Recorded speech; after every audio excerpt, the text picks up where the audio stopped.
very special guest for you tonight. Hello, we've been expecting you. This is not a test.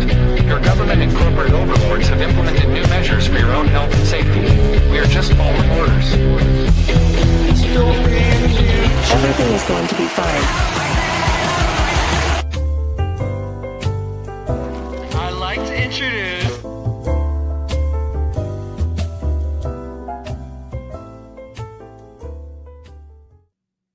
That intro keeps getting better and better.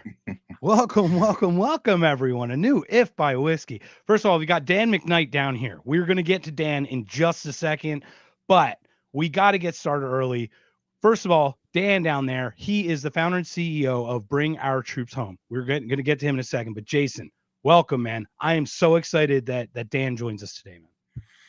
Dude, I'm stoked. And yeah, you're right. That intro, I'm digging it, man. Even though I made it myself, every time I see it, it gets me. So I like it. Thank you. That's great, man. Well, let's get this started, sir. Let's get us started right away with our beautiful sip, my friend. It is time. We'll get right into it. Time for the moment that sends the lizard people running back to the sewers, scrambles the CIA spy network, and alters our base reality. Yes, it's our very own whiskey rebellion, known only as the Simulation Sip. All you need is a cup, a mug, a goblet, a horn, a flask, or an ancient alien thermos filled with any beverage Big Pharma hasn't recalled yet. Could be coffee, tea, ivermectin smoothies, even whiskey. Dealer's choice. And join us now as we raise our glasses together, confusing the AI overlords, forestalling the next CDC directive, and maybe, just maybe, waking up one more NPC. Here we go. It's good stuff. Welcome, Dan McKnight, to our little glitch in the matrix here. How are you today, sir? I am glad to be here, and thanks for including me in the ceremonial first toast. Absolutely. It's our pleasure. Welcome. Tell people about yourself. We know you are the founder and chair of Bring Our Troops Home. We've got Defend the Guard legislation being rolled out in several states. A lot of effort behind that. defendtheguard.us is the website. Tell us a little bit about it. Absolutely. Give us the pitch. Yeah, like you said, my name is Dan McKnight. I'm a 13-year veteran of the United States Marine Corps, the United States Army, and the Idaho Army National Guard. And I re-enlisted in the Guard after 9/11 because I wanted to go fight America's wars and get one for George W. before I had fully rejected the Kool-Aid. Spent some time in Afghanistan, realizing the fallacies of us being there, the lack of authority, and was injured, came home and retired and went underground angry. And I had been part of the Ron Paul revolution in the early 2008 presidential cycle. But I was so mad at my country that I kind of went underground, and I got reinvigorated after this weird orange guy came down a golden escalator in New York City and announced he was running for president and said he was going to end the forever wars. And then this other lady that had the Cruella de Vil haircut on the Democratic side running for president was saying the same thing. And I thought, my God, people that have the chance of being the president are saying the things that are in my head. And I started paying attention again. And I went on my honeymoon and somebody handed me a book. And it was by our friend, Scott Horton. It was called Fool's Errand. I'd never heard of him before. I read it and I'm laying on the beach in the Dominican Republic. My beautiful brand new bride is next to me. She's asleep. And I'm screaming at this book as I'm reading it. Scott had awakened this giant inside of me and just reinvigorated the fire. And I came home and we decided in 2019 to start this organization called Bring Our Troops Home and take our case, our cause as veterans of the global war on terror back to Washington, D.C. and advocate for peace. Let's at least give it a shot. We've been there for 19 years at the time. And so we started this organization called Bring Our Troops Home. And after fighting in Washington, D.C. for all of about 10 minutes, we decided you can't fight in the swamp. And being tactical military guys, we decided to fight from the high ground. And we decided to go back to the states and fight the war machine and try and break the war machine's back using the power of the 10th Amendment and the state legislatures, because that's where we have our most direct influence, is with our neighbors who represent us in the Capitol building.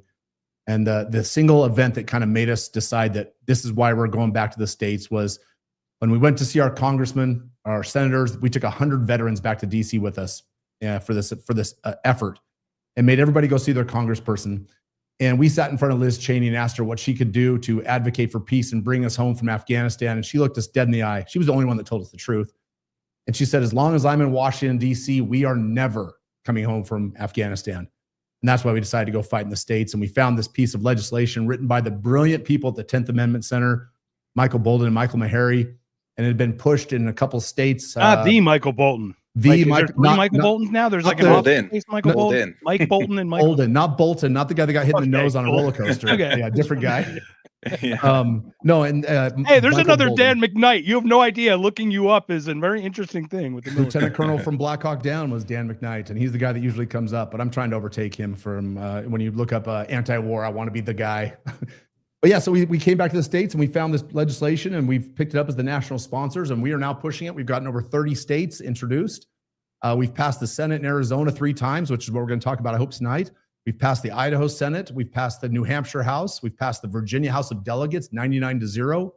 We got it on the primary ballot in Texas last year as a voter initiative, where it received 82% of the vote in favor of it, of all Republican voters. It outperformed even Donald Trump by 60,000 votes. A little side anecdote, the people that voted against Defend the Guard almost matched identically to the number of people that voted for Nikki Haley on the same ballot. Correlation, I'll let you decide. And that's where we're at. We now have hundreds of thousands of people that follow us and read our material and comment and follow us and suggest ideas, help recommend bill sponsors, show up for hearings, contribute to the cause, chip in $10 a month, and they just help us. But we're a ragtag bunch. We have 5 people in the entire organization, 6 people, excuse me, in the organization. Myself, my director of field operations, Diego Rivera, my communications director, Hunter Dorenzis, our brand new development donor development, Terry Capshaw, and then I have one group of 3 gentlemen that we count as one because they're a consultant, and they're all born and bred in the Ron Paul Revolution. We all came up through that, and that's who we are. We are not shy about who we are, but we are politically neutral. We will work with anybody, the pink and purple hairs from the left, the stuffy conservatives from the right, the evangelicals. We don't care. We are a single issue organization, and we get into nothing other than anti-war and proper use of the military with congressional authority. So Ron Paul cured your apathy, and then Trump re-cured your apathy. That's right. That's right. And now you've got a Frederick Douglass approach, right? I will work with anyone to do good and with no one to do harm. With no one to do harm. That's right. A lot of stuff in there. Interesting that not Nikki Haley, Liz Cheney said that they wouldn't be getting out of Afghanistan, and now, hey, we're out of Afghanistan, or are we? I don't know. We like to take a little bit of credit for that. See, when she told us that, we decided we needed two missions. One, we needed to find a way to fight in the States, and 2, we needed to get rid of Liz Cheney. So as part of our effort, we went to Wyoming and worked with the GOP and got her censured in every single county except for one, and stripped her of all party resources, money, volunteers, door knockers, and then helped promote her opponent, Harriet Hageman, and just beat Liz Cheney by 37 points in the primary. So I would say that was glorious. It was glorious. We squeaked one out, but I'll tell you, the side of my barn has all these hides and scalps that we've taken over the last 6 years, and none is more prevalent than the hide that we took off of Liz Cheney. That's so beautiful. Great. I do want to pull up one comment from Jesse. Jesse's on the road right now. Jesse, where are you at, man? You're on your RV heading to Louisiana, right? He's a former vet. We thank him for his service. I met him at AmFest last year, so I'm very grateful to have met him. Awesome. He's a great guy. So, yeah. Thanks for the comment, Jess. That's awesome. Yeah. Tell me why the Guard, because I think probably all of us here would like to see something bigger and have all of the branches of the military taken home, bring all the troops home. So why focus on the Guard first? Is that the easiest step to make, or is there something else behind it? It's tactical and constitutional. And let me explain. One, we know we can't fight the war machine in Washington, D.C. Most powerful lobby, arguably, is the military-industrial complex, right? We were warned by my hero, Smedley Butler, about the military-industrial complex and their runaway power in Washington, D.C. So we know we can't fight them. And the Constitution is a little bit vague when it comes to the use of the military in general. But the Constitution is very clear when it talks about the militia. And the militia has been codified as the National Guard. It happened in 1903 in the Dick Act. So we looked at the force structure of the United States military, and my story of being an Idaho National Guardsman being sent to Afghanistan in 2005, 6, and 7. And I thought there's got to be a way we can fix this, because we know that the National Guard is about 50% of the total force structure of the United States military. So I would say we are fighting from the biggest end of the equation. And it's the one that gets abused the most and the one that has the rule of law on our side. See, the Constitution says in the militia clause that the National Guard can be called into federal service for three purposes: to repel an invasion, to put down an insurrection, and to enforce the laws of the Union. Nowhere in there does it say that it can be used for overseas wars of choice that have not been declared by Congress. And what's happened over the years is the Congress has just given away their authority to declare war, and they've given it to the president and said, you decide, we'll just write the checks and show that we support the troops. And so it's been 80 plus years since Congress actually declared war. It's been World War II. And in that time, the National Guard has become an expeditionary force for the military. So it started early in the 2000s with, I'm going to say his name, and I swore I'd never breathe his name again, George W. Bush and Dick Cheney and Don Rumsfeld. They started this because they, right. If you're going hunting, just be cautious around Dick, right? You might get blasted with them. Yeah. So watch out for that double out. That's right. So what happened is when the military was deployed to Afghanistan, the active duty military was fighting in Afghanistan and deployed to the Middle East, and they were still in Kuwait, and they still had forces surrounding Iraq. They activated the National Guard to backfill the home stations of the military here domestically, which is the proper role of the National Guard. Then Dick Cheney looked down his pointy little nose at all those warm bodies and thought, we've got more that we can do. Look at all these bodies we have. We can start a war on another front. And so they went and waged a war in Iraq. And then it spread into Syria and Yemen and Somalia and Libya, Lebanon. And so the National Guard became part of this regular rotation. They became the easy button to maintain a war on multiple fronts. And that's not what they're for. But once the National Guard is in federal service, there's nothing we can do about it to stop it, because once they're federalized, they are the active military for all purposes. And so we just decided that we would look into the federal law and figure out how we could stop them from becoming federalized. And we realized that the law is already written. Constitution gave those three purposes that we talked about. And Title 10 of U.S. Code says that the National Guard can be called into federal service for the purpose of fighting wars that Congress has declared. The actual law says Congress has to declare it. And what the government's using now is the fifth paragraph of that section that says, or for any other reason that the president sees necessary. Any other reason. It doesn't say any reason, any other reason. It already enumerates that war has to be declared. So the law's on our side. We're fighting to save and withhold 50% of the force structure of the military. And we're doing it at a place where my representative lives down the street from me. If I called him, he'd answer the phone. If I see him at the grocery store, he's going to stop and talk to me. My congressman, there's only two in Idaho, and I know both of them, and neither one of them would take my phone call, I promise you. I know both of my senators, I promise you they wouldn't take my phone calls, but my state senator and my state representative, they will. And so we just decided we have a lever of power, of influence, and we believe in this concept that you lift where you stand, and we stand in our own front yard. So that's where we're fighting. Beautiful message. Now, so could you repeat those three specific rules again? Yep. To repel an invasion, to put down an insurrection, and to enforce the laws of the Union. Article 1, Section 8, Clause 15. So in this case, let's take just a quick 25-foot step back with the current goings on in Washington, D.C. Would that fall under the third piece of that clause then? So you're talking about the federal control of Washington, D.C. and telling Mariel Bowser that she doesn't know what the hell she's doing, right? That's what you're talking about? Right. Yeah. They're talking about, and I thought they were talking about deploying the National Guard if they have not already. So they have. That is an absolute proper use of the military, because enforce the laws of the Union, right? They are going in to enforce the laws. And the Washington, D.C. is not a state, first of all. They are a territory controlled by the federal government, right? They're the extra 3 electoral votes. That's right. That's right. And if the mayor of Washington, D.C. is not going to enforce laws that protect American citizens' life, their liberty, or their property, the president and the Congress have an obligation to do so. And their mechanism is the National Guard or the militia. And so what they're doing there is absolutely proper. What they did in L.A. for the No Kings riot, also proper, because they were not in there enforcing or putting down a riot or anything like that. They were protecting federal property so that the police could go out and enforce the community or police the communities. So those are two perfect examples. I'll give you a third one, a third perfect example of what the president is doing now that's proper for the National Guard. There's been 0 border crossings across the southern border in the last 3 months that were illegal. And that's because he's got the National Guard deployed to the border. I would say repelling an invasion, proper use of the National Guard.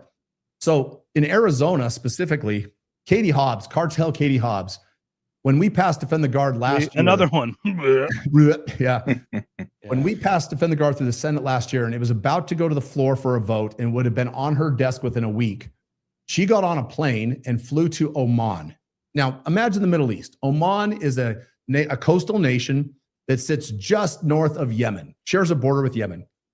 And she signed a de facto treaty between the state of Arizona and their National Guard and the Sultan of Oman, committing Arizona National Guardsmen to defend the Omani border while we were being invaded on our own southern border an hour and a half from where she lives. Right, but that's because we've been giving them our water that they've been sucking out of our aquifers because we taught them how to do it back in the 50s for their alfalfa, for their cows. So, you know, we're doing it all wrong, Dan. If we're going to do it, we're just all in with our. I think Katie Hobbs might be ahead of her time. I think you're right. She's on the front edge of the curve. So far, she's behind. I mean, I've heard, I don't know if this is real, but I've heard that this is true, that the governor is the commander-in-chief of the state's National Guard, right? So in that case, I don't know how the law applies. If she goes over there to a foreign country and commits National Guard, is she in the clear to do that legally? Oh, this is a good question. And in fact, the first time it's ever been posed. So this one's coming off the cuff. Okay. Here we go. Let's go back to 4th grade, School of Rock, right? Civics classes. What does the Senate have the power to do? What is one of their enumerated powers? Ratify treaties, right? Can the governor of a state sign a de facto treaty with another nation? The answer is, what's our language barrier on the show, by the way? Fuck no. Say whatever you want. Fuck no, they can't, right? The governor cannot sign a de facto treety. Pound sand. So, I didn't know if we were on one of the tubes that. Yeah, no, we are not Christian libertarian. I promise you, we're none of that. We're wild and free over here. Gotcha. Fair. And so that's one point of the argument. I would say that she can't. And so to get around that part of the problem, they don't call it a treaty. They call it an agreement, right? They call it they've actually got a pretty name for it. It is it's going to come to me. I wasn't ready for it, so I'm sorry. But there's a name that they have for it. Partnership program. It's called the National Guard Partnership Program. Oh, it's our sister country. It's our sister That's country. exactly right. Oman is Arizona's sister country. Look at the similarities. Wow. Sand, the Arizona National Guard. AF, dry. Yeah, we got it. We're both Oman and Arizona have the Arizona National Guard. That's enough to tie you guys together forever. So they call it the State Partnership Program, SPP. And every state in the country, including Washington, D.C., Puerto Rico, the U.S. Virgin Islands, American Samoa, the National Guards of those states and territories are all partnered up with countries around the world to provide training and mutual aid and to work together. And so if there's ever a war in, I don't know, let's just say Oman, then the Arizona National Guard would already have military partners there where we could go and consult. Well, just so happens that there is a war in Oman on their southern border with Yemen. So now the Arizona National Guard is committed to the mutual defense of Oman. So does she have the authority to sign the treaty? No. Does she have the ability to send the National Guard of Arizona to Oman on her own authority? The answer is no. So coincidentally enough, when the National Guard leaves the United States, they have to go from Title 32 orders, which is National Guard, federally funded, state controlled. They have to convert to Title 10, which makes them federal employees, federal military, active duty military, and then the president or Congress can deploy them overseas. So it's in this mutual bastardized partnership that the Arizona National Guard could be committed to Oman. But Katie Hobbs made a big display of going over there and bowing down and kissing the ring and signing this treaty when Defend the Guard was about to be put on her desk. That's such an odd thing. And I'm sure it's a coincidence. Oh yeah, Jesse said that Arizona has a partnership program with Singapore as well. Yes, they do. Which Singapore is nice, I hear. Singapore's partnership with Arizona is mostly because of the aviation assets that Arizona has. That's why. But it's a de facto TSM coming. TSM. We got Taiwan Semiconductor coming too. So. Oh, there we go. You know, there's Taiwan, there's Singapore, the whole thing. Asia's obviously going to go about 50% all that of sand going to turn into silicone for chips for something, right? we knew we were good for something. That's right. Cactus juice and silicone. I'm sure it's just a coincidence, right? That she happened to pick that country to partner with, and then a war breaks out.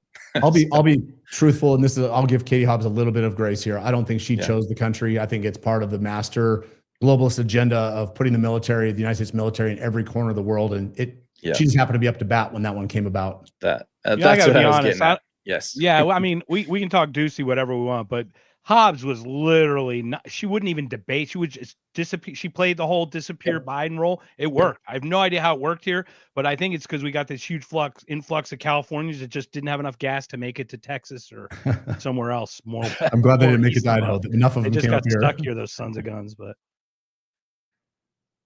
what did Californians bring to Arizona other than higher property prices? They're horrible ideas, is what they do. Circles, apparently. I'm going to be a little bit of grace here as well. The Californians that moved to Idaho are mostly, I'd say 90% political refugees. The best of them came to Idaho, and they've actually moved Idaho further to the right than we were at before. Idaho seems very like a cool place to cultivate that, like the area, the location. I think Arizona is probably the opposite. The people that fled, but they didn't know why. They're like, oh, hey, it's so expensive in California. Let me leave. I think, and they didn't realize, and they've turned Arizona into a blue state pretty much. So that's fun. You know, Tucson was that Pima County? Is that Pima County? Mm-hmm. Yeah. You know, every single representative, state senator, congressman that represented that area, every school board, every county commission, everything was blue till about 4 years ago. Every one of them, 100%. We started coming down there and teaching our political leadership school a couple of years ago. And every House representative, every state senator now, every council, every school board now is majority red. And it's happened because of people that we have trained through this movement. And we bring our school on the road, and we use Defend the Guard as a bill to teach people how to do confrontational politics. But we tell them it works in every liberty situation. And if you ever use what we teach you for anything that's not liberty based, I will hunt you down and I will beat you across the head with my Smedley Butler bronze statue back here. We vet the people that come to our school, and we hold them accountable, and we follow up with them. And but we know that confrontational politics works, and we loved the example that we set down there in Tucson. That's amazing about Tucson, because I'm on Facebook. I'm on the Boomer Social Network. It's all blue from Tucson. If I know where that person's from by the responses I get, and most of the people on the Boomer Social Network, they're all blue. I mean, their hair's blue, platinum, whatever you want to call it, but it's definitely blue down there. I've heard you talk about this, how you go to politicians, or at least one of your partners. I can't remember who it was at this moment. Maybe it was Diego. But they just talk to the politicians and say, you know what, kind of get on board, or we're going to ruin your career.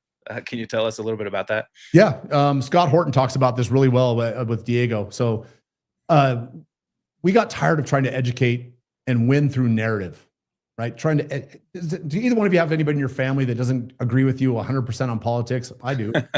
Have you ever tried to convince them to change their mind, and how did that go? What do you mean? In my family, I can't get a single person to agree with anything I think. I don't. That's fair.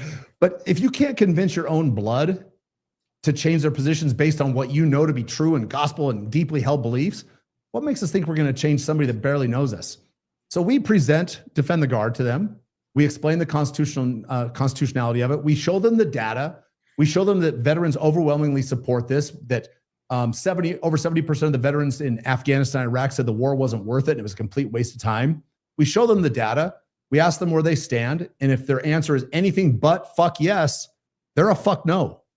Right. And so we tell them, it's the Matrix, man. If you're in the Matrix. If you're not part of us, you are them. It just has to be that way. And so we rate people from a double positive. So 2 pluses means they're with us. A single positive, we think they're with us. If they're neutral, it's a 0. A single minus means they're slightly against us. And a double negative means that there's no chance we're going to get them. And we rate everybody on a committee based on personal conversations, voting history, public statements, things that they've done and said over their career. And we rate the committee before we even start. And we look at where we're at, and we look at the battlefield, and we figure out who are we going after first. And a lot of people would say, go knock off those double negatives. Well, look, I'm lazy. I don't want a double negative to be gone. I want a single positive to be a double positive. Right? So we go over the low-hanging fruit, and those are the easiest people to terrify, because they know that to the right, they've got an enemy now with someone that supports Defend the Guard, and then everybody to their left is also an enemy. Now here comes the cavalry. So what are they going to do? They're going to run for safety. And you get them on board, you get them to co-sponsor, you get them to pass resolutions, you get them to sponsor this in their own districts, you get them to put their name on the record and move them into a double positive. And if they don't, we take them out. And those ones that are wishy-washy on any issue are the easiest to defeat because they have no allies. You're not firm on anything. Who's going to come to your support if you're not firm on this issue or any issue? And so we move them. We move them and we give them a steel spine. And it's on loan, though. They don't get to keep it. We loan it out to them. Well, hopefully they can stop it with their own. They can Sure. build one as they've got the scaffolding holding them in place. They can That's let right. their own set. The Yep. concrete Let it calcify a little bit. And guess what they do? When you do that and you deliver for them and you give them a legislative victory in a committee that was seen as a long shot, they get taller. They get bolder. They're willing to take on liberty more because now they understand, hey, when I'm all the way to the right or when I'm all the way to the fringe of the argument, people are there to support me. It's when I'm in the middle, I have no friends. I might win an election. I might raise money from people on both sides of the spectrum, but no one's going to be there to have my back. And when the veterans have your back, it means something to us because we've already sworn an oath once that I will defend the Constitution against all enemies, foreign, domestic, and I'm willing to pay for it with my life. They swear the same oath, but they don't pay for anything with their life. It's just, I swear that if I don't do these things, then you can unelect me and I'll go back to my cushy life. So when they know that when we have their back, we're coming fully armed and we deliver. And we use tactical efficiency and just a little bit of stubbornness. And like my wife, she calls it just the, I'm going to say this as kindly as I can, the unrelenting ability to believe that I am absolutely right all the time. When you're on the side of right, it's kind of like we talk about this all the time. We talk about with like Dave Smith. It's like, I have a stance. It's a principled stance. All the trade winds, all the currents, everything around us swirls. My stance stays the same. It's been the same for 10, 15, 20 years. What can you do now? Because it's like I sit here, for example, we post stuff and I'll post stuff obviously right now it's against Orange Guy. So I've got all these MAGA Trump tards attacking me. And I make one quip about Hunter Biden's crack usage. And out of the woodworks, it's like comes everybody turning on else. a light with the cockroaches. All the lefties jump on me. I'm like, where the fuck were you? Yeah. The last 52 fucking comments I made when you might have actually had a point to make, when you were in the right on this one thing, blind squirrel or broken clock. Like these are the people. And it's like, it's so hard to coax people in a way. Yeah. And I'll tell you, when you talk about that, and it's such an important principle, when you are firm in your beliefs and you are unyielding and you are unwilling to compromise what you know to be true. And for me, it's constitutional principles, right? Enumerated powers, that's not just words in a document. We all have rights that were given to us not by a government, right? Not by a king, not by some legislature, that are just ours for being because of who we are, because we are human beings. We gave a piece of that power and authority, those rights that we have, we gave it on loan to Congress. And they gave it away without our authority, right? So I'm firm on this, that if you're going to act in my name with my authority, you're going to do it the right way or we're going to come swinging.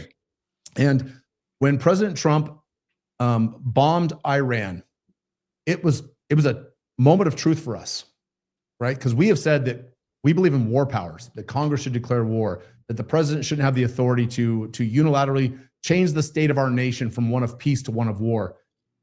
And he went in, he bombed, he ended the conflict in less than a day. And so my messaging is clear.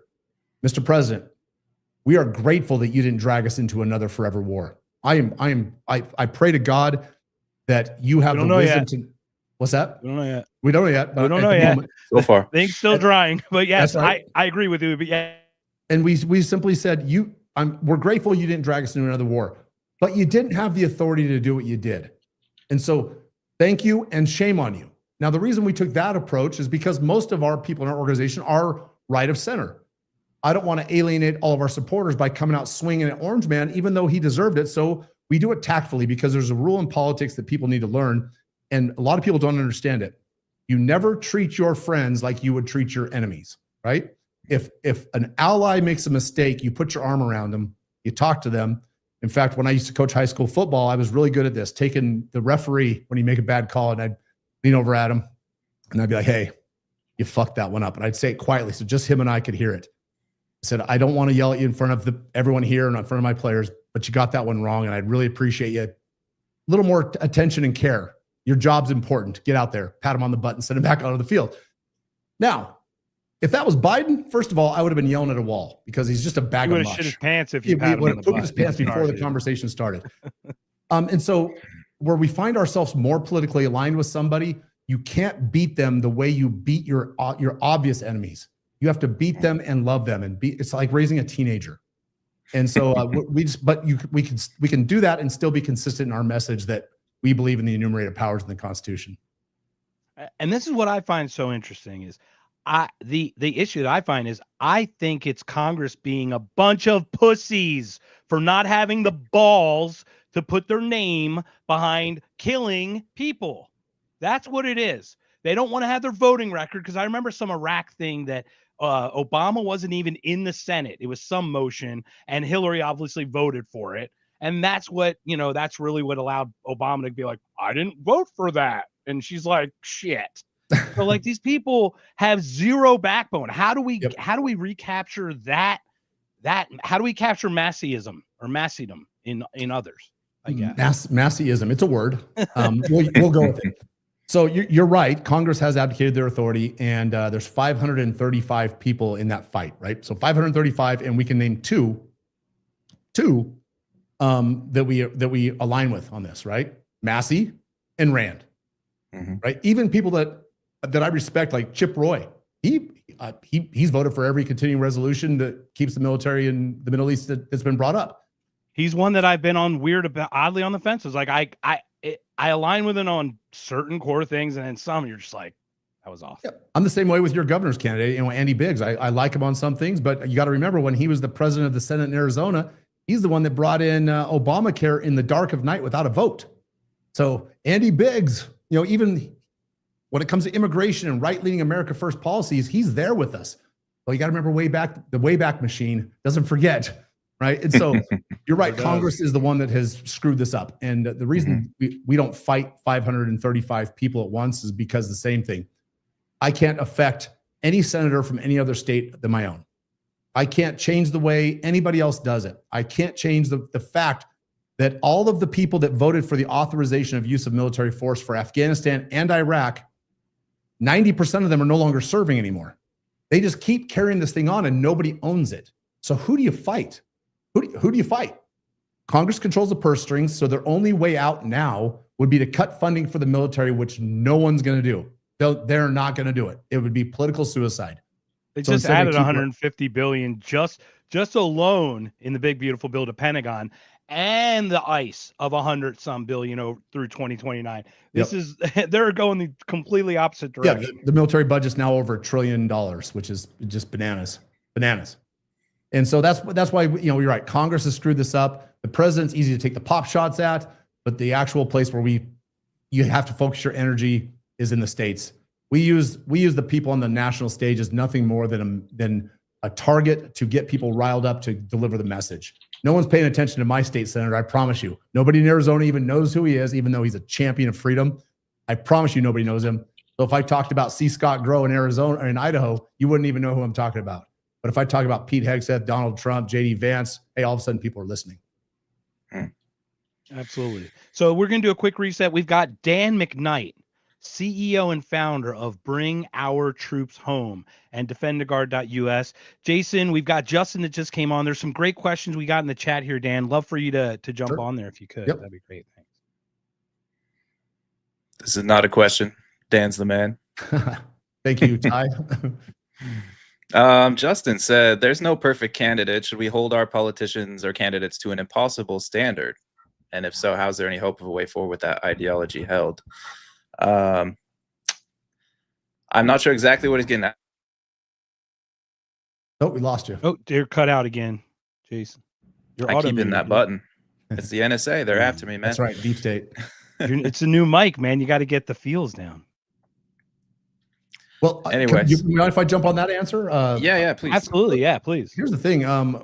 And it's kind of what you alluded to earlier, Dan, just to be clear. It was like you put your arm around your buddy who agrees with you most of the time, right? So go ahead. Yeah, I'm a single issue organization. Like I said, we don't talk about tax policy, monetary policy, ending the Fed, Border Patrol, Social Security, abortion. We don't touch any of it.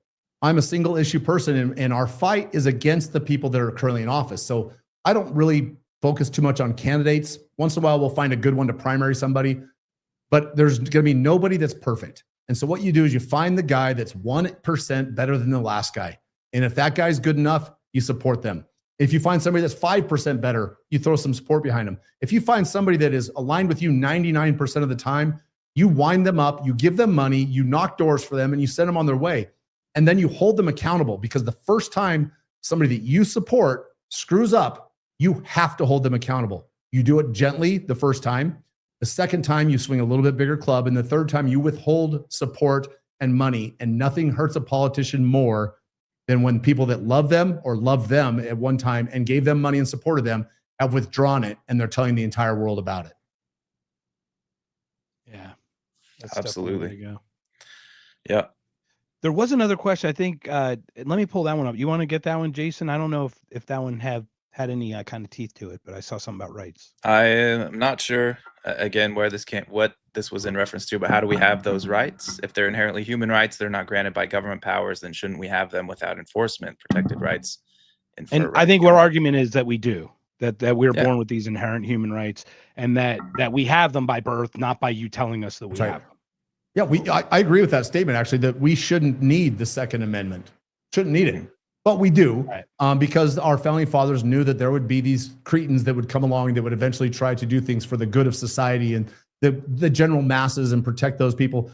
But ultimately, we had to have some things identified and enumerated that we have these rights. It's enshrined. It's now in our foundational documents. But yeah, I think you're right. There shouldn't be a need for enforcement for the freedom of speech.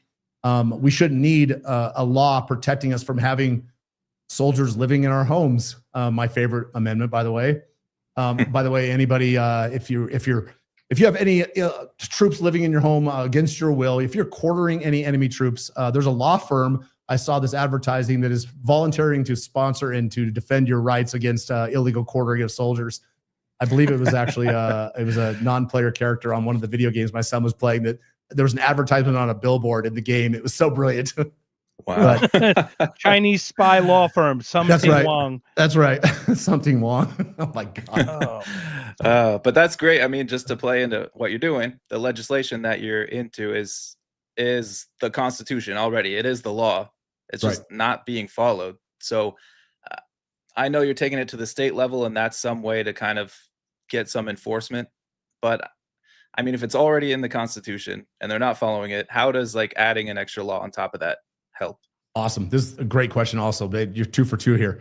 So the National Guard is a man for questions. That's right. The National Guard serves 2 masters, right? When you sign up and join the National Guard, you swear 2 oaths, one to the United States of America and one to the state in which you're enlisting. And you are the property of that state for all intents and purposes. I know humans aren't property, but I'm going to use the term loosely. You belong to the state, and the governor is the commanding general, or excuse me, the commander in chief of the National Guard of your state until the legal transfer into federal service. So the federal law says that the National Guard can't be used for all these things, and it can be used for all these other things, and who has the authority to do it. But defend the guard is a stop check. It's a break. It's a moment in time where there is a legislative prohibition that denies the governor the ability to transfer you out of state control unless the criteria has been met, right? So we're taking the control out of the governor. It's a legislative prohibition. It's a law. The governor has no ability to say, oh, we're going to go ahead and send Arizona National Guard to Oman because I happen to be friends with the president. This is a law at the state level that just blocks that transfer. And until that transfer happens, the federal government has no authority. Once they're in the federal government's control, you're right, we have no ability. The Constitution means nothing. Federal law means nothing because the idiots in D.C. just ignore all the laws. But up until that point, there is a proud history in this country of states flipping the middle finger to the federal government. It's happening all the time. You look at marijuana laws, you look at constitutional carry, you look at school choice, you look at legal tender laws. States are in this reformation of 10th Amendment. It's this renaissance period right now. And I think people are just done being dictated to by career bureaucrats, not politicians, career bureaucrats living in the administrative state in Washington, D.C.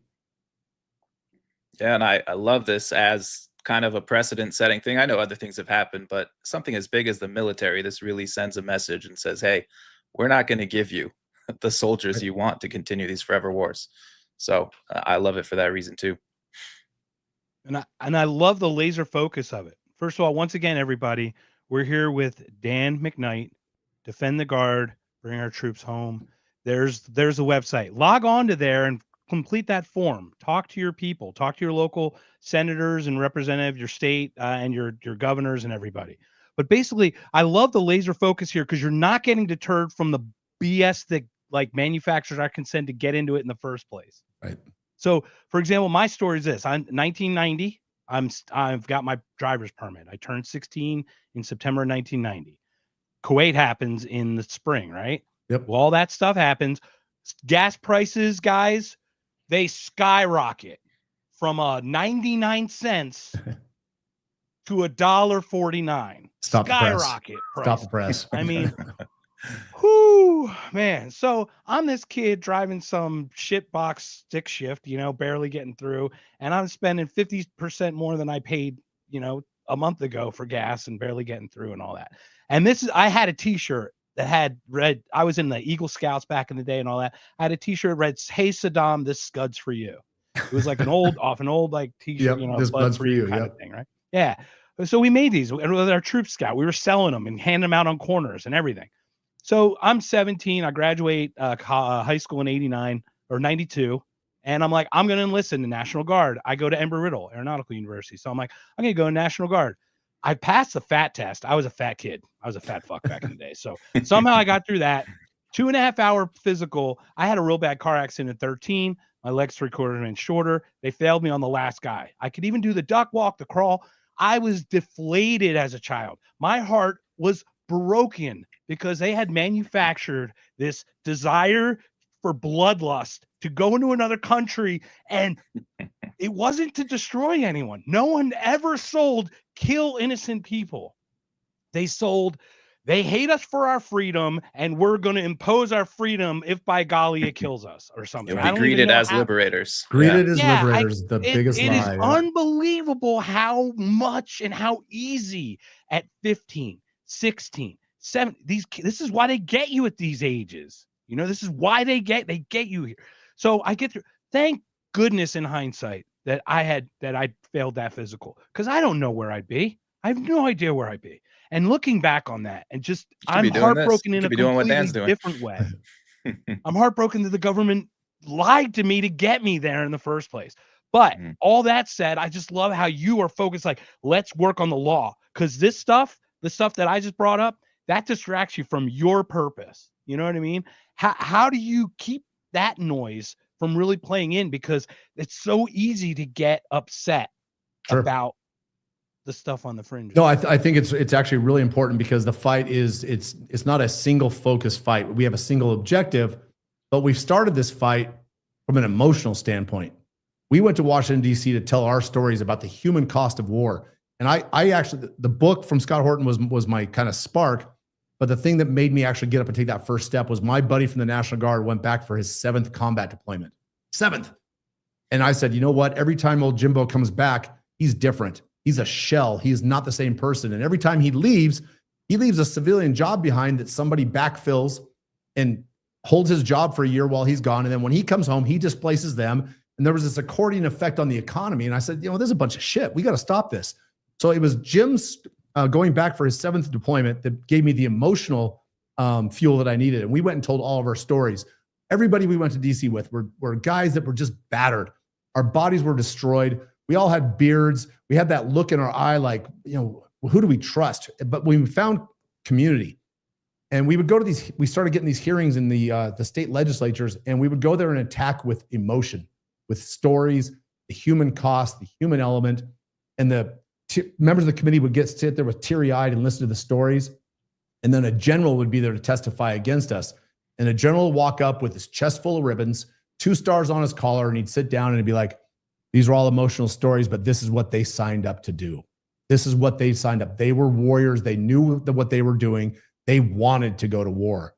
And if you pass this bill that they're talking about, you're going to lose all your helicopters and all of your tanks and all of your federal money.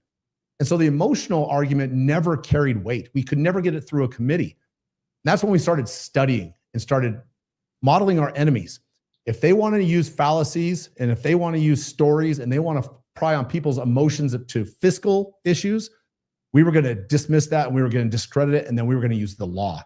And so we started this argument that if you want to bring up money in a hearing, we're going to counter with this. General, who's going to tell that young man that his dad didn't get to come home, or he came home in a flag draped box because you want federal subsidies? Now that argument's off the table, right? Second, we started studying the law and saying, because nobody will argue with us on a law basis. Anytime we bring up a constitutional argument, they pivot to money. They pivot to other issues. They'll never talk about the Constitution. And so we just reframe every single argument back to the law. It gives us that foundational thing that we talked about, that we never have to wander off into their emotional arguments. We bring people in to tell the emotional stories, and then we pivot straight to facts, to history, to the founding fathers, to the principles of the Constitution, to the words that every member of that panel, that committee, every one of them swore an oath to. We hold them accountable to their source of truth, to their foundation. And then when we started doing that, it didn't matter if one general showed up. It didn't matter if the National Guard showed up to the committee the week before and took them all out on helicopter rides, which has happened in Montana. It didn't matter, because once you understand the facts, and if you hide from the facts, you're now exposed for what you are. And it's a coward and a leech that sucks to the tit of the federal government. We're done being bribed and coerced by our own goddamn tax dollars. You're not going to take from me and then bribe me to do what you want anymore. We're not doing it. But you actually do have a lot of support, right, from regular people. I'd say especially Republicans. I don't remember the stats that you cited before, but it's a vast majority of people who vote Republican that are in support of this bill. Does that play into what the politicians actually go through with? Like, do they factor that in? What the people if think? only politicians cared what the voters thought. Because my position is they don't. They don't. They don't. But yeah. Here's what we do, though. We know you have to have institutional support. We know that. Yeah. So we are sponsored by the National Libertarian Party. They are prime sponsors of our bill. It's part of their national initiative. How dare you? That's great, but that's 3% maximum. This is how we know we can work together. We had Chase Oliver, and we support. You're gonna get your 3%. That's it. I'm not we. You can continue to be losers, or you can come with me. So the Libertarian Party obviously is the most aligned with us philosophically, right? Yeah. But you have to have institutional support from one of the big two. So we went to the Republican Party because most of us are right-leaning. Most members of the military are right of center. I would say I'm as far to the right as you could possibly get without being thrown in jail or canceled, and not for lack of trying. And so we went to the Republican parties in different states, and we started introducing resolutions of support for this concept that the National Guard from Idaho, Montana, Wyoming, wherever, shouldn't be released into federal service to fight in undeclared wars. Very generic. No one could argue with it. Nobody opposed it. Started getting these resolutions pushed through at county central committee meetings. And then we went to the party's state convention and brought Defend the Guard forward as a platform issue and got it adopted into the Republican Party's platform. So now Defend the Guard by name is in 9 state Republican Party platforms as a core issue of the Republican Party.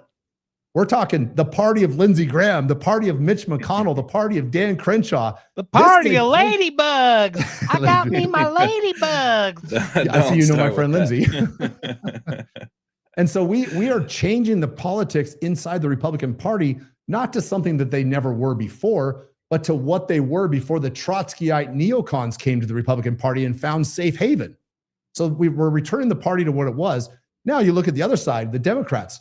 They were once, and we're all young enough to remember this, or old enough. The Democrats used to be the anti-war party, air quotes, anti-war party, even though they never actually were. They were the anti-Vietnam War party. They were the anti-war against communism party. They've always been a very aggressive war party, always, since the beginning of their party. But you find some of those principled anti-war folks from the hangover of the 70s, the people that followed the Frank Churches, right? The people that were part of the Jimmy Carter era, the people that were even part of Bill Clinton before he started just coincidentally knocking off friends and neighbors with double shotgun blasts to the back of the head, allegedly. Not once did I. And you find those people, and they're few and far between, but we bring them into the fold as well. Vote Vets, Code Pink. We're talking way left organizations. Code Big. Oh my you go to- gosh. Yeah. You go to Rage Against the War Machine rally in DC, which is where I got to speak With Jimmy Ron Paul. Dore. Jimmy And you Dore. got- Yep. Tulsi Gabbard was there. Jimmy Dore, Ron Paul. It was an all-star crew. And you look out in the audience, there were 15,000 people there, and 13,000 of them had hair that's not found, color that's not found in nature, right? That's how far to the left those folks were. But we all were there for one purpose. We believed in constitutional war or an anti-war stance. And so, the Republican Party having the institutional support is nice, but it's not our primary focus. It just happens to be the easiest lift right now because traditionally Republicans are the party of the Constitution. And conservatives are the party of order. So order would have some kind of military presence in some kind of way. They're the ones that also enlist too, right? They're the ones also believe in the system. So they're the ones who feed that machine. Just like to your point, 2008, 2012, Ron Paul had the most votes from military. Most financial support too. And most financial support from active military. Then every single one of them. So it's combined. We're going to do a quick. Yeah, we're going to do a quick reset, Dan, if I may, because we're going to go back a little bit. First of all, we're approaching 200 people on X, which for us is absolutely amazing. So let's go. First of all, thank you all for joining us today. This is such a vital conversation.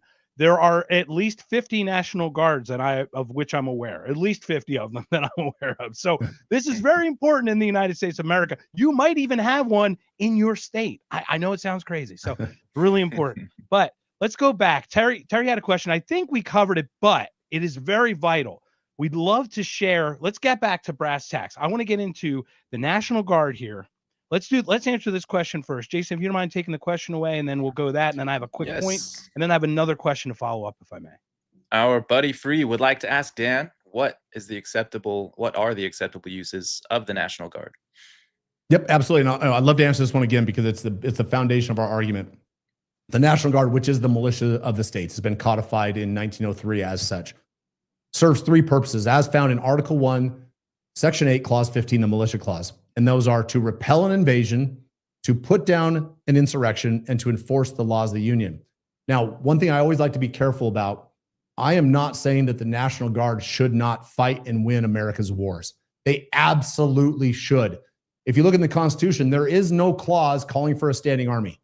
There's no clause calling for an Air Force, a Space Force, a Coast Guard. It calls for a Navy to maintain something about raising an army and a standing Navy for to keep That's merchant lanes open, if I recall correctly. That's pretty close, pretty accurate. And so the National Guard should fight and win America's wars. Now, we have a standing army. I'm not making the argument that we shouldn't. That's not my fight. The National Guard, if we are thrust into a condition of war, or we deem something so important to our national security that 535 people are willing to debate it and vote on it and pass a declaration of war, call up the National Guard, because they're the best trained, they are the best equipped, and every time they put their uniform on, it's for one purpose, and that is to prepare for war and to remain as lethal as possible should it be needed. And so the National Guard should fight and win America's wars. All we're saying is that there should be a proper authorization so that they're not used as the foreign relations easy button for a runaway foreign policy in Washington, D.C. On that note, let's get into a little hypothetical here. Would the National Guard, this is my friend Tyler, defend citizens of their state against a rogue government? God, I hope so. I hope so. I would hope the government would call for something of that, right? Of some sort, and then that would be the state dissenting against. That's right. A la Civil War. That's why we have the Second Amendment. That's why we have the Dick Act. That's why we have the National Guard codified as the active ready reserve. Right? They are there to protect us, the citizens. They're not here to protect the state. They're not here to protect a nation, a government. They're here to protect us, our lives, our liberty, and our property. And if there is an out of control, runaway federal government that would say, force us to wear masks and to lock down in our homes and shut our businesses and keep us from going to church and steal our property. 41% of Black-owned businesses? What? Something along those lines. I would hope that the National Guard, with a principled governor, would stand up to defend our rights. The problem is governors are as close to corrupt as they come, right? They are not good like people. The Congress people. They are just like them.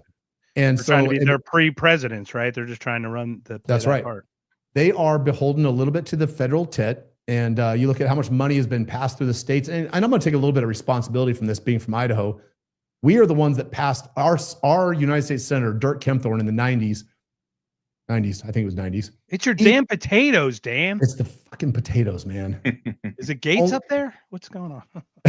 So what old Dirk did, the only piece of legislation he ever passed was called the No Federal Unfunded Mandates Bill.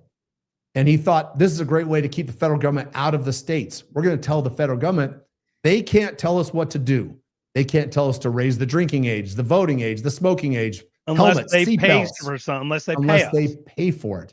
But what the That's federal how we government, got the drinking age I was going to bring up. This is how they coerce it. That's so right. they say, okay, 21, fine. You don't want to do 21? No you don't highway get money. this billions of dollars Yep. for your highways, your traffic lights, for safety, for driving. None of it. None of it. Your police force goes, all your state highway patrol, they all go away. Do you want that to happen to your people? Is that what you want? No? Well, then you better do what we say or else you don't get that. But we're not telling you what to do. That's right.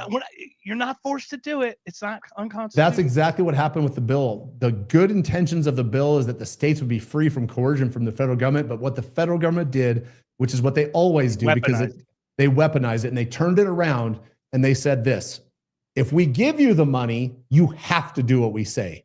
That's not what the bill was intended. So we actually own that as Idahoans. I'm going to take that one on the chin. That was our fault. But where was I going with this? I think that's what you're trying to the intent. Well, I mean, look, all the road to hell, right? Maybe we couldn't talking about defending against the rogue government. Oh, defending against the rogue government. Against the rogue government. And so there is a history and a precedent of the state standing up to the federal government, right? Homeschool in Idaho used to be against the law, against federal law.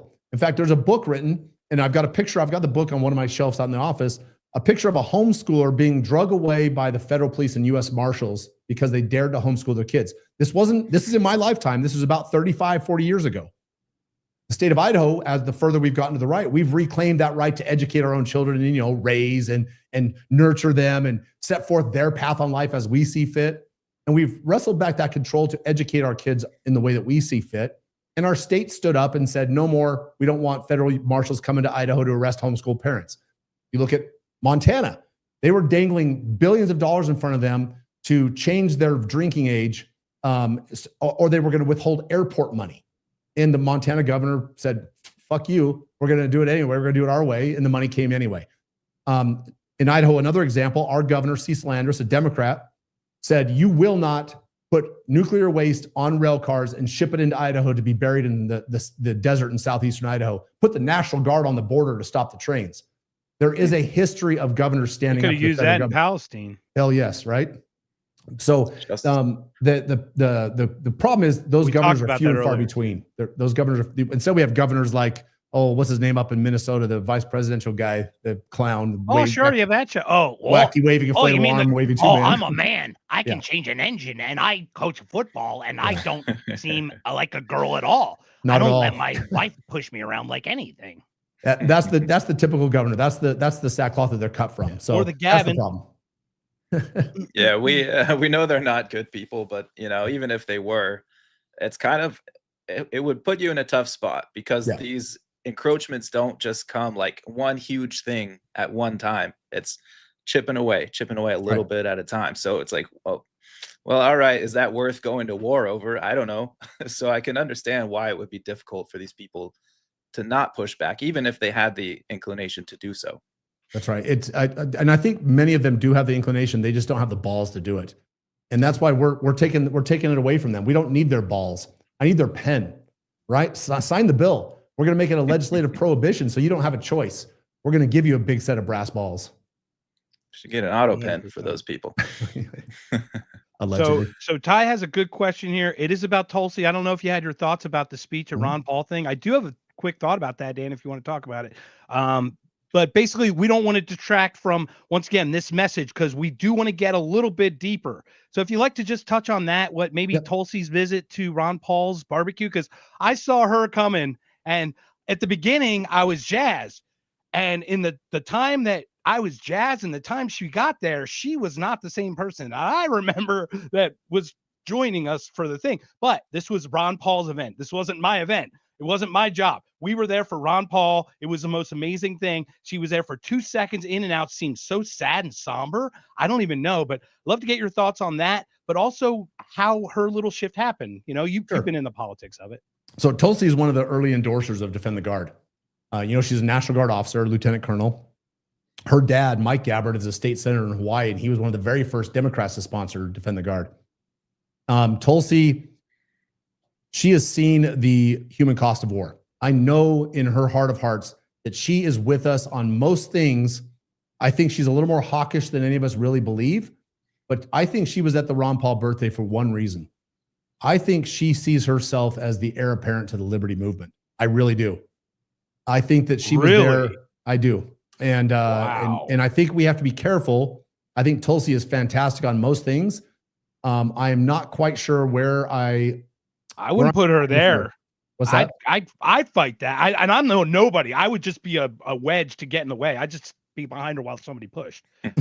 Like I'm not gonna beat Tulsi Gabbard, but I'll get in the way. No way could I see her possibly represent the liberty movement the way it's shaped over the last 2-3 years. The way it has. If you look at who's in the wings to take on to carry the torch of the liberty movement, who is there? It'd be Dave Smith. Dave Smith, but he's not going to run, right? I mean, Liam McCollum. I mean, we met Liam. Well, let's talk about young Liam when we have a moment. There's a future right there with that young man. Brilliant. TJ Roberts out of Kentucky, a young, brilliant. Ian Carroll's fringe, but great. I mean, there's some really good. Yeah, please, let's talk about Liam, please. Let's talk these people up. Sure. Let's talk about who Liam is real quick. Let me give a little background.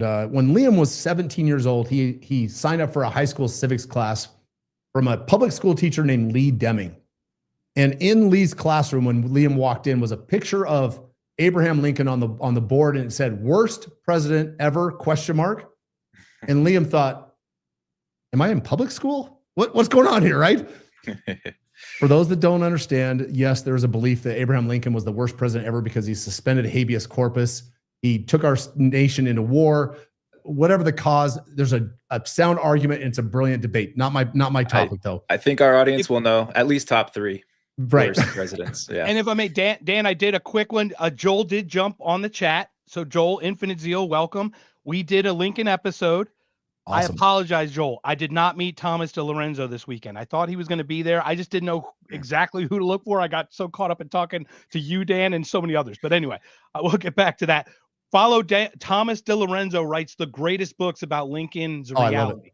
I love it. So just let's get back. I'm sorry about that. Sure. So we're Liam, here to educate. So yep. Liam was I would say one of those young, probably wore a bow tie to school, stuffy conservative kids that social outcast. Nobody likes him because he's that kid, even though he's not that guy. But I just, in my head, that's how I picture him.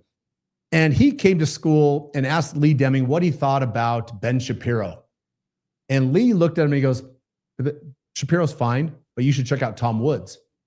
And this turned Liam onto following the great Tom Woods. And Liam listened to Tom Woods a couple times, and he heard Scott Horton guest hosting the Tom Woods show and had me on as a guest. And he heard me talking about Defend the Guard, and he went back to school the next day and he asked his teacher, Mr. Deming, "Have you ever heard of Defend the Guard?" and explained what it was. And Lee thought, "Nope, that's an interesting concept. We should explore it later," but they never got back to it. Liam graduates the next year. Lee Deming retires from public school, planned on going fishing for the rest of his life, but somebody talked him into running for the legislature in Montana. He runs for the legislature, hires Liam as his political consultant or chief of staff or legislative liaison, something. And together they bring Defend the Guard to Montana and sponsor it. It's the most wholesome story. It still gives me goosebumps thinking about it. And now Liam is and Lee Deming was at the Ron Paul event as well. He was the 4th person in your panel. That's right. And that was just an honor just to meet him and just hear this origin story. Is so amazing. If you want to hear speeches that will motivate you, you go on to defendtheguard.us, click on the state of Montana, and look for Lee Deming's testimony in front of the hearing in Montana, where he just undresses a general, just completely annihilates him to the point where the general slouches down in his chair and just sits there and takes it from this kind old grandfatherly figure who is scolding him on the Constitution. Brilliant. Should be taught in every school. So anyway, Liam is now, I believe, in law school or graduate school. I'm not sure which one it is. And writing brilliant papers. leading the legislative effort, an activist at the Capitol building, and doing all of this with youth vigor. He speaks well. No offense to our libertarian friends, he is well groomed. He has social skills. His autism is at a controllable level that's acceptable to most people in society. He makes eye contact and he has a firm handshake. I firsthand knowledge of that. I believe he even has a girlfriend. I know. Whoa! He's a unicorn in the libertarian. And it's not a robot, everybody. I didn't say that. I didn't say that. So Allegedly. Yeah, allegedly. So Liam is somebody that could take the torch and literally carry it on. And the best part about Liam is he's fearless. He is absolutely fearless. Liam, we need to figure out how to get a hold of Dave Smith before I ever knew Dave. Picked up the phone, called a few people, had Dave on the phone 10 minutes later. He is fearless. How did he do that? I'm fearless. I'm just retarded. I don't know what the lower arm. I think I'm calling like Dave Smith. They're like, yeah, I'm Dave Smith in fucking like Wisconsin. I'm like, oh, right. You're using the phone book. Yeah. Yeah, exactly. It's like, oh, Mr. Smith, like every CIA agent, FBI agent. That's right. Yeah. So anyway, that's Liam. He's the future of the party. And TJ Roberts, who has been a longtime supporter, he's a lawyer, just graduated. I think he's 26 years old, and he just won his state House representative seat in Kentucky, and he's already sued the governor and won. The movement is full of these type of people, and they're all over the country. But back to the Tulsi Gabbard thing, why I think she was there. I think she sees herself as the heir apparent the liberty movement. I didn't say she is. I said I think she sees herself as such. But I'm with Tulsi on most things, and I'm going to use the same concept that I used before. When she does something I don't like, I put my arm around her. I talk to her about it quietly, and I let her know that that's not who she is or who she pretended to be or who she said she would be. And if it happens again, we escalate. And if it happens again, we escalate again. Because you don't treat your friends like you treat your enemies. And she's been a great ally of the organization from early on. In fact, it was because of her endorsement in New Hampshire at Pork Fest that the bill was able to be pushed through the New Hampshire House of Delegates. And the next morning, Pete Hegseth, while he was a Fox News correspondent, is doing a story on Defend the Guard, and he's a National Guard officer, and he endorses the bill on Fox News immediately after it passes New Hampshire, and he says, this is a brilliant concept. I support this completely. It's constitutional. It's right. It's ethical. It's moral. What happens to Pete Hegseth then? He becomes the nominee for the Secretary of Defense under Donald Trump. So I fly to Florida. You cannon fodder, man. What's that? He needs those warm bodies. Right. So we go to West Palm and meet with Pete while he's going through the confirmation process. And he reiterates again his support for Defend the Guard as the presumptive nominee for the Secretary of Defense. Now we've got DNI, Secretary of Defense, both supporting Defend the Guard. We've got Health and Human Services Secretary Robert F. Kennedy Jr. We've got the leading candidate for the governor of Ohio, Vivek Ramaswamy. This is a coalition of everything to the right of center, as far as you can spread that spectrum, supporting Defend the Guard. And that's why I'm very cautious when I see Tulsi do something like she did with the Epstein file or the intelligence about Iran, saying that they were minutes away from having a nuke. I take everything with a grain of salt and with the right lens on, that those people helped carry us. And I'm grateful for that up until this point. But I will not be anchored. I will not be anchored to something that violates our core principles. I love that. Yeah. And it's what's happened is it was once again at the Ron Paul thing was Ron Paul is kind of the personification of the correct message at all times. That just happens to be who he is. Yep. All of us are like portions of that, but none of us, I don't know any of us that are like that all the way through. Like I'm flawed where I have a certain blind spot. I'm good on 80% of this stuff. You know what I mean? And to that point, it was very interesting because watching Tulsi walk in, I mean, she was in 3 minutes. She spoke very sadly. It was very like sad, somber, and she left and we cheered, but we were just cheering for Ron Paul. I'm glad we did that. I wasn't sure. I was a little concerned that we'd have some of our autistic friends come out out of the woodworks and start. I'm right here, guys. It was very, yeah. Jason stayed at home, so it wasn't that big a deal. He couldn't get a weekend pass, right? Yeah. Justin said, I know your main focus is on. Oh, I'm still there. Okay. I know your main focus is on the National Guard. It seems a guiding point is that the federal government has enumerated powers, the rest going to the states. With that being said, what are your thoughts on sanctuary states? Do they have the right? This is a little bit of a departure, I guess. But with immigration, that's a hot topic lately. With what happened in California, with Trump trying to send in National Guard to fight the riots there, it kind of does play together. So, any thoughts on that? Absolutely. And before that goes, from a 50,000-foot level, guys, the United States, the federal government has X amount of powers. Powers not granted to them directly go to the states. The states then gets that collection of those powers. They also then dibble down and they slowly filter down to local, city, whatever. So we've seen sanctuary cities, but I find it interesting that he mentioned states in this case. Just sure. And I'll address them both because the concept remains the same. And actually, I'm going to turn your demonstration upside down. Mm-hmm. The people have all the power. We gave a little bit to the states, and we gave a little bit less to the federal government, right? Nothing dribbled down to us, right? So I think it's important that we have this mindset shift because that's the way it's taught in school. That's the way subsidiarity mindset is how we need to do it from local out. The federal government is a subsidiary of the states. It's a conglomeration of the states collectively have passed a little bit of power to them to represent us in major things. Now, a sanctuary state, this is a touchy subject, but if you come at it from a principled standpoint, it's very easy. What does a sanctuary state generally do to citizens of that state or a city? What is it doing? It is violating their rights, their life, their liberty, or their property to protect some other group, right? The federal government's primary job, the reason they exist, is to protect our lives, our liberty, and our property. So I think sanctuary laws are unconstitutional. They're an abomination against human rights in general. And so whenever any government entity wants to do anything that limits my ability to live free, it's wrong. And I would expect some authority that I've given to the federal government to come back and restore those liberties and freedoms. So it would be fine, like for a state to want to secede, for example, you're good with something like that.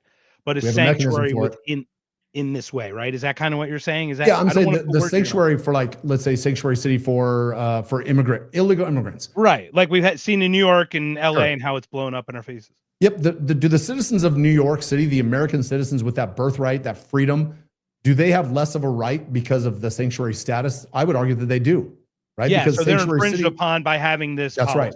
Right. And I think this is the most libertarian, lowercase L, argument that you can make, is that anytime the government imposes anything, laws, rules, restrictions, sanctuary status, anything, and it imposes on my life, liberty, and property, it's wrong.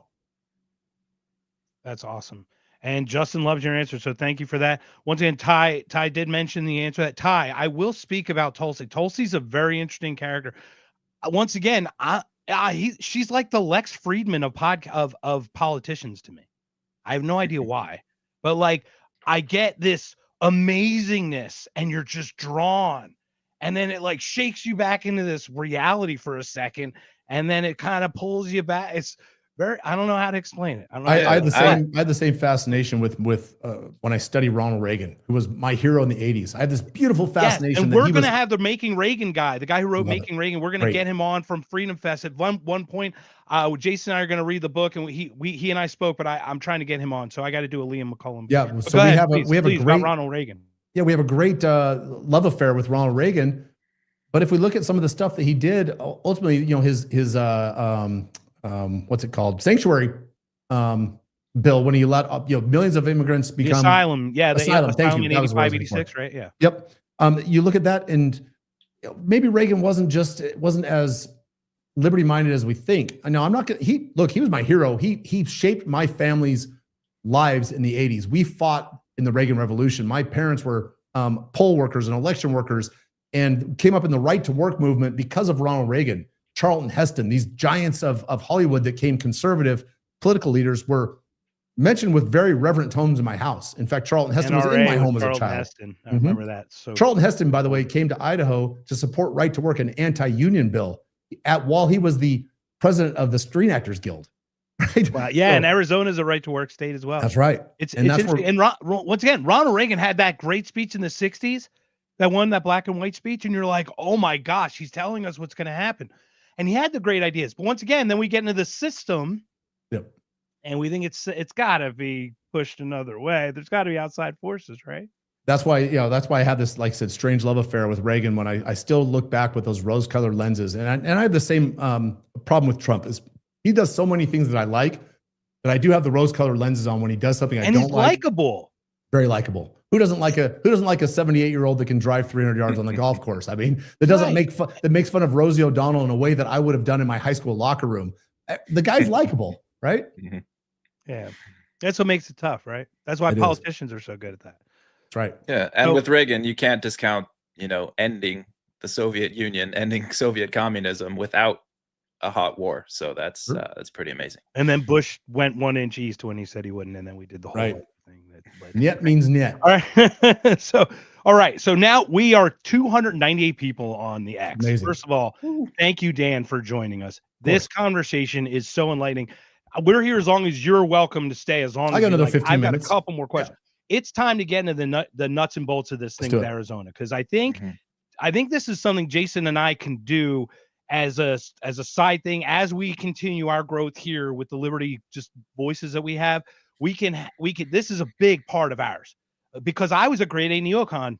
I was one of those, man. I believed all the WMD stuff, all of it. So let's start. Arizona, the states that are vital right now that you think have a really good shot that there's interference because there's some politician or somebody in the way. We'd love to start with Arizona just because it's our hometown and go out from there if you could. Yep, absolutely. So Arizona, we've passed this bill through the Senate 3 years in a row with the leadership of State Senator Wendy Rogers. And if you're in Arizona, everybody knows Wendy. If you're on the national stage in any conservative circles, you know Wendy Rogers, retired lieutenant colonel. She was a pilot. She is a all-American, America First badass. She's also, and I'll say this to her face because I love Wendy Rogers, she's also freaking crazy as can be. There's never been a fight that she wouldn't stand up to. She thinks she's 10 feet tall and bulletproof because she is. And she whipped the Republicans in the Senate with a 1-seat majority and held the entire caucus in line for 3 years and made them vote for this bill because it was the right principled thing to do. Then it goes to the House and it dies 3 years in a row in the House, twice because of the committee, because of a guy named Payne. What the hell is his name? Chuck Payne, Mark Payne, Representative Payne, guy that looks like he could, I think it was pain in the ass, but pain in the ass. Yeah. Big old gap in his teeth. Looks like he could eat an apple through a chain link fence. Anyway, he was rough. Chuck Payne, I think his name was. Anyway, he held it up for the first 2 years. And then this year, Representative John Gillette in Arizona, he was a 35-year combat veteran, retired sergeant major. He was in charge of the committee where the bill was going forward, and he was against the bill. He was a neutral. He wasn't for it or against it, but in neutral. And we started working on John, and I called him, and he actually took my phone call. I admire the man for taking the phone call. And we had a 2-hour-long conversation about the Constitution, about the role of the National Guard, about his service and his sacrifice and the men that he had lost on the battlefield. And by the end of that conversation, he said, I'm your guy. I'm your Huckleberry. I'm going to sponsor this bill. I'm going to carry it. And he did. He took the House by storm. He held the bill. He called his friends at the Department of Defense. He called Pete Hegseth's office asking for their opinion. He got all the information he needed, and then he forced that bill through his committee, and it passed and went to the House floor. And then we had whipped the House floor. We had a majority. We had the votes we needed to put it on Katie Hobbs's desk, and the Republican, America First, MAGA proud Speaker of the House, Steve Montenegro, blocked the bill and would never let it get a vote. Blocked it. And if you follow Arizona politics this year, you know that Steve Montenegro maybe did the least amount you could possibly do and still be considered living as a speaker. You guys didn't pass anything. Arizona, Steve Montenegro, right? Arizona, Speaker of the House. He blocked everything. In fact, the only thing he passed was Katie Hobbs's $800 million developmentally disabled funding bill, which is an extension of the COVID, where they gave money to parents to stay home and take care of their developmentally disabled family members on the government dime. Wholesome, beautiful story, right? Not the proper role of government. I think we could probably not even need to debate that. I have a story. We'll share that story in a second, but I'll share a story right after this. It's right exactly what that. And so that was the only thing the House passed. And then they went into recess. They were in session for 5 months, 6 months, and they went into recess without doing anything else. They hadn't even passed the state budget yet. And so we knew they had to come back to pass the budget because they're actually mandated by law to pass a budget. And so we kept putting the pressure on, pressure. And when they came back into session to pass the budget, 4 or 5 pieces of token legislation got drugged through the process and passed and put on Katie Hobbs's desk, including the budget. And Montenegro would not let Defend the Guard see the light of day. So if you're in Arizona and you believe in Defend the Guard, there's one enemy. It's not Katie Hobbs. It's Steve Montenegro. He's on our side. He is right of center. He's a Republican. He claims to wear the America First badge. He claims to be pro-Trump in everything he says and does, but he's actually fighting on behalf of a runaway foreign policy that is reminiscent of Lindsey Graham and Mitch McConnell and all the other war hawks that are just like him. So that's our focus. Steve Montenegro, your days are numbered as the Speaker of the House. I'm calling my shot right here. You may not survive the 2026 legislative session as the Speaker. There are people in the wings that are much better. People in the House like Alexander Culloden or Representative Chaplik, one of the best in the country. There's good people, and we're going to find a way to replace you as Speaker, or we're going to defeat you in the next primary election. Your choice. That's where it's at, guys. But you can just look up Steve Montenegro. Just type it in. Type it like it's so. Aside from Montenegro, what can people really do to help you in Arizona or in their own states? What do you need? That's great. Arizona is this hotbed of liberty right now, right? You guys, the illegal traffic cam fight that's going on in Arizona is huge right now. The homeschool, the Moms for Liberty, or I call the Angry Moms. There's all these groups in Arizona that are kind of coalescing around liberty, right? And we need to unite that remnant. We need to get them all together and all pushing for the same liberty causes. And one way we do that is to have people in Arizona sign up on our website at either bringourtroopshome.us or defendtheguard.us. Enlist in the movements. Just put your name and your email address and your zip code so we know who you are and where you are. And you'll get an email from us once a week. It's an update about the fight that's going on, where we're currently at, media hits that we've had, places where you can see our message. And there's always going to be an ask at the bottom. We're always going to ask you for a few bucks. We are run by small dollar donors. I do not take a paycheck. This is my hobby, my passion. And we are funded by individual donors that give us 10, 15, 25 bucks a month. Chip in 25 bucks a month. Become a member of the remnant. And then when it comes time, when we have a hearing and we've got this list built up and we put out a call in Arizona to show up in Phoenix on Thursday at 1 o'clock, come to the hearing room and testify. We help write your speeches. We can help you with talking points, or just sit in the room and show support, because nothing makes politicians shake like fear or the absence of support. And we only speak 2 languages in our organization. We speak pain and pleasure. And I'm not in the business of speaking pleasure to any politician whatsoever. It's always about the pain. I love it. I love it. Can you leave us off with some good news? What's going well for you guys right now? Yeah. 30 states in 6 years. That's how many states we've gotten this bill introduced in. 30 states. The first, first couple within 6 years. Think 6 years. about that. That's 5. I mean, that's 10% of the country every year. That's right. Impressive. And we're doing it with no staff. We are myself, my field director, Diego Rivera, who's brilliant, and he's a master at making politicians bend to his will. My communications director, Hunter Dorenzis, down in St. Augustine, Florida. And then a small consulting group of 3 individuals who are believers in the system who came up through the Ron Paul revolution. 2 of them happen to be in Arizona, by the way. So that's the good news. 30 states in less than 6 years. And here's the best news. We have committed as an organization that by Ron Paul's 91st birthday, we are going to stand with him and watch the first Defend the Guard bill be signed into law by his 91st birthday. We're committed to it. We now have a deadline. We've put a time on it. And I believe it's August 20th is his actual birthday. So his 91st birthday, August 20th of next year, 2026, this bill will have passed in some state, whether it be Arizona, Idaho, Montana, New Hampshire. It's going to pass somewhere, and we're going to do it in time for him to see it before his 91st birthday. Excellent. I hope to be his 91st barbecue. That's right. Right. By the way, thank you. You're there. What a great time that was. With that party, that party was God. fantastic. I was gushing, man. Dan, I can't explain. Like we're leveling up. We're right there, right on the cusp. Any kind words you can have to those people we mentioned, as aforementioned people, this is what we are. We are all message. That's all what it's about. That's all we care about, is to share this message. That's right. And I want to thank you guys for having us on. As soon as I met you, I knew that we were aligned. I knew that our philosophy was right. And then I got home, and I'll be honest, I hadn't heard of the podcast, but I've watched the last 2 episodes. I'd already seen the opening, which, by the way, is fantastic.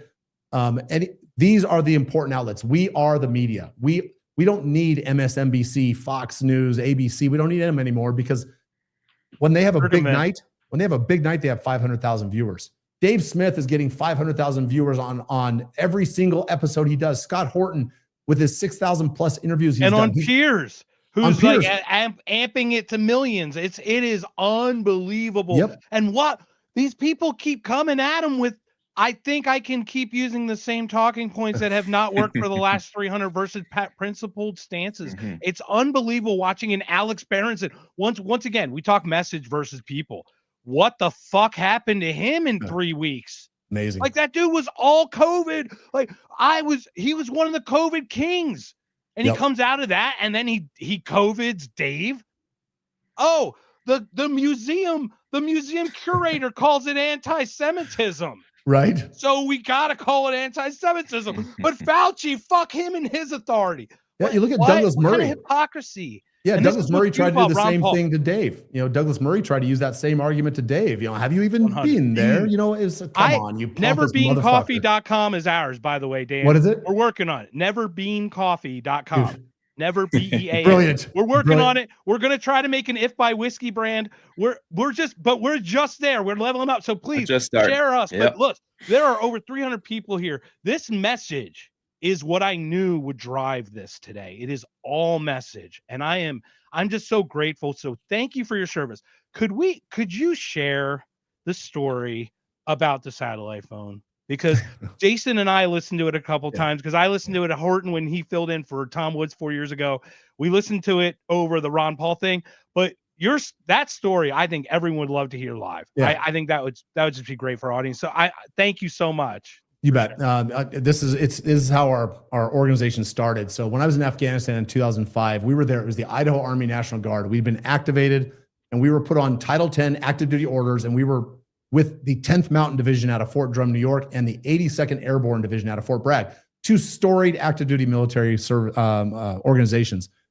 And while we were in Afghanistan, neither one of them wanted us. Nobody wanted the National Guard. We were weekend warriors, part-time soldiers. We were less than them. And so I led a small team of 10 National Guard soldiers from Idaho and Wisconsin, and we would go out into these far reaches of the Pesh River Valley and set up these remote outposts where the Apache helicopters could come and land, rearm, resupply, refuel, and we were doing it essentially on our own. And after a few months during this massive offensive operation called Operation Mountain Lion, my guys were exhausted, our uniforms were destroyed, our boots had holes in them, our body armor was failing, we couldn't get gloves and goggles. And I reached out to the supply systems at the 10th Mountain Division and the 82nd Airborne with no response. I could not get resupplied. And so my National Guard, I called my battalion commander. No, we couldn't get resupplied from them. And out of frustration, I was pissed off. And I had a satellite phone there, and I called a buddy of mine back home who happened to live in Michigan. He led the right to work movement in Idaho in the 80s. He was a good friend of mine. He was well connected. And I was just bitching. I was just being a little cunt. And I was bitching about all the problems that were facing us and feeling sorry for myself. And Gary, bless his heart, he said the one thing that Gary could say that nobody else could. Dan, the answer's in the Constitution. And I was like, fuck you. Come on. I'm talking about life. I'm talking about boots. I'm talking about body armor. And he goes, Dan, who's the commander in chief of the Idaho National Guard? And I said, the governor. I get it. He goes, call him. Call the governor. And he happened to know our governor. It was a guy named Jim Risch. Gary had run against him for Congress 20 years earlier. And he goes, here's his cell phone number. Give him a call. So I climbed up to the best, clearest signal I could get in the Pesh River Valley. We're about 9,000 feet above sea level. And I got a real clear signal on the satellite phone. And I called that number, and Jim Risch answered the phone. I was shocked, first of all. And I said, hey, Governor Risch, this is Sergeant Dan McKnight. I'm one of your Idaho Army National Guard troops. I'm in Afghanistan. I hope I have your attention. And he goes, Dan, you've got my attention. What do you want? And I explained the situation to him. And he goes, well, I love how he doesn't say, yeah, I believe you. Yeah. There's no cameras or anything. Right. I think here's why he believed me. He had just been elevated to the governor's office like 3 weeks earlier because our governor had vacated the position to go back to Washington, D.C. to work for the evil George W. Bush. And so he goes, I'm the commander in chief of the Idaho National Guard. I understand that. I understand the constitutionality of it. I've only been the governor for a minute. I don't know what I can do, but I'm going to figure it out. I'm going to do something. And I hung up the phone and climbed back down the mountain. And I held that governor, Jim Risch, kind of on a pedestal because he said he was going to do something. And 48 hours later, I received notice from my battalion commander that there was a shipping container on its way from Idaho with all the supplies that we needed, everything we had on our list. So I thought, Jim Risch, man, this guy gets it. He supports the troops. He's America First before America First was a thing. He understands the Constitution. And I held him up on this pedestal. My battalion commander kicked in my door one day and said, give me your goddamn satellite phone. You're never calling anybody outside the chain of command again. He'd been embarrassed, which is another story for another day. And we finished our deployment. I came home. I got hurt. I went underground. I was angry. I was mad at my government for a number of reasons. But I followed Jim Risch's career. And he was no longer the governor. He'd gone on to the Senate. And about the same time that Donald Trump was coming down the escalator and Tulsi Gabbard was speaking about ending the regime change wars, Jim Risch became the chairman of the Senate Committee on Foreign Relations in 2019. Became the second or third most powerful man in the entire country when it came to foreign policy. And I thought, fuck, I'm going to do it. I'm going to call Jim Risch again. All I had to do last time was explain the situation, and he drew his own conclusion. I'm going to do it again. But I didn't have Jim Risch's cell phone anymore. So I did the only thing I knew how to do, and I got out my box of crayons and I sharpened them up. I'm a former Marine. We eat crayons generally, but this time I used it to write a letter to the editor. And I penned this beautiful 600-word letter asking Jim Risch, reminding him of the time he'd helped me before, but asking him to use his position to advocate for an end of war and at least try for peace. I sent it to my local newspaper, and 9 newspapers picked it up and ran it over the next couple of weeks. And I thought, fuck, this is a message that people are listening to. And I thought, this is easy. Jim Risch came to Idaho about a month later to give a speech at a Chamber of Commerce event. So I held my nose and I went to the Chamber of Commerce event. And I had a buddy of mine show up with me with a camera. And I said, hey, I'm going to pop up and ask Jim a question. And as soon as I do, film it. Sure enough, he got to the end of his speech and he said, I have time for 2 questions. And I jumped up and I said, hey, Senator Risch, my name is Dan McKnight. And he stopped me right there. He says, Dan, I remember you. I remember your situation in Afghanistan. I remember helping you 15 years ago. I read your op-ed last week in the paper, and I agree with you. We're done nation building. We are done sending money and American troops and blood and treasure into a country that doesn't want us. We're through. Well, fuck, he just turned American foreign policy upside down on his head right there because of little old me. And I thought, this is easy. I'm 2 for 2. I'm swinging for the fences, right? I'm an all-star. I thought Jim Risch is this hero. He's going to go back. He's going to use his position, my authority, and he's going to do the right thing. Well, he jumped on a plane and went back to D.C. and 3 times over the next 30 days voted to extend the wars indefinitely in Afghanistan and Yemen and in Iraq. And that was what sparked the actual creation of Bring Our Troops Home. That's when we decided to raise a little bit of money and take 100 people back and be disrespected by Liz Cheney and every other member of Congress. That was the spark. And Jim Risch was the reason. And now Jim Risch is still the Senate chairman of the Foreign Relations Committee, and he's still advocating for war, and he's pushing Americans into war all across Africa. He wants us to fight in Lebanon and Libya and the Congo. And he is somebody that we have to deal with, but he's the most powerful man in the United States Senate that nobody knows. That's why we don't fight in Washington, D.C. Man, great place to finish off, I think. Sure. Thank you. You bet. Thanks for letting me tell that story. It's one of my favorite stories. Thanks for letting me tell it. No, I love it. That's the thing is, I had not heard it until I watched it live actually at the event. So it was like, it's just the way you spun that. I was like, he likes telling this story. You can tell like that. It was like your come to Jesus moment in a way, you know, because it shows once again, it's the duality of man. That's right. There's a guy. It's like, he's got your back, but he's got your back, but he's got other guys' backs too. So we got to be careful. He worships 2 gods.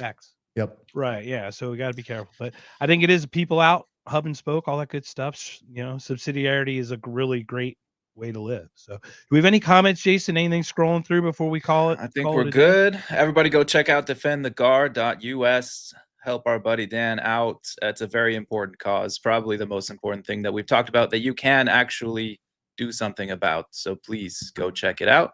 And we do this little thing called the Irish goodbye. You never know when it's going to come, but